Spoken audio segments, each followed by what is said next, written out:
Yacht Sumeru island के पास अरब सागर में खड़ी एक आलीशान यॉट लहरों के साथ हिचकोले खा रही थी। यॉट के डेक पर गुलाब के पंखुड़ियों की एक चादर बिछी थी। पिंक कलर के गाउन पर महंगा डायमंड सेट पहनी एक खूबसूरत लड़की यॉट को फूलों से सजा रही थी। वो लड़की माथुर फैमिली की बड़ी बेटी गुनगुन थी। माथुर फैमिली शहर के टॉप अमीर परिवारों में से एक है। उनका बिजनेस विदेशों तक फैला हुआ है। आज गुनगुन के शादी की पहली सालगिरह थी। इस दिन को रोमांटिक और यादगार बनाने में वो कोई कसर नहीं छोड़ना चाहती थी। सारी तैयारियां पूरी हो चुकी थी। अब गुनगुन को बस अपने हस्बैंड साहबजादे का इंतजार था, जो किसी भी पल यहाँ पहुँचने वाला था। वो बेचैनी में बार बार अपना फोन देख रही थी। टाइम पास करने के लिए गुनगुन अपने वाइन ग्लास को रिफिल कर यॉट के किनारे जाकर बैठ गई।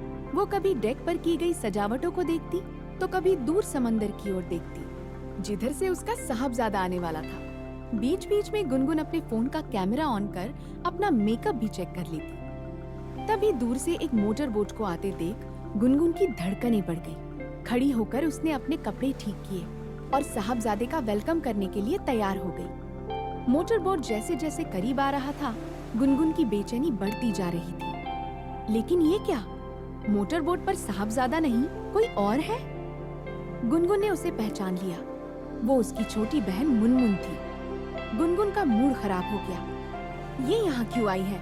ऐसे तो बुलाने पर भी किसी पार्टी में नहीं आती है, और यहाँ साहबजादे के साथ उसकी प्राइवेट शाम खराब करने टपक पड़ी। गुनगुन मन ही मन सोचने लगी। मोटर बोट यॉट के किनारे आकर रुक गई। व्हाइट मिनी ड्रेस और ब्लैक गॉगल में मुनमुन कयामत ढा रही थी।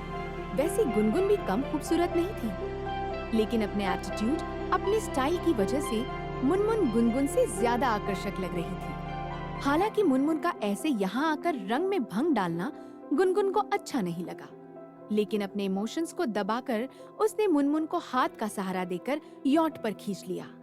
यॉट पर फूलों की सजावट को देखकर मुनमुन के चेहरे पर एक व्यंग भरी मुस्कान आ गई।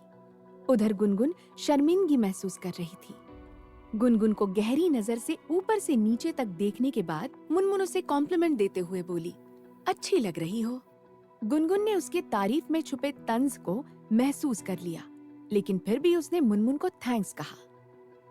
गुनगुन को उपहास भरी नजरों से देखते हुए मुनमुन बोली, सॉरी यार, बट मेरे पास तुम्हारे लिए एक बैड न्यूज है।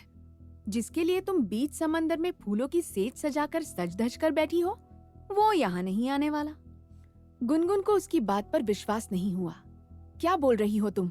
तुम्हें कैसे पता? साफ साफ बताओ, साहबजादा ठीक तो है? अपने चेहरे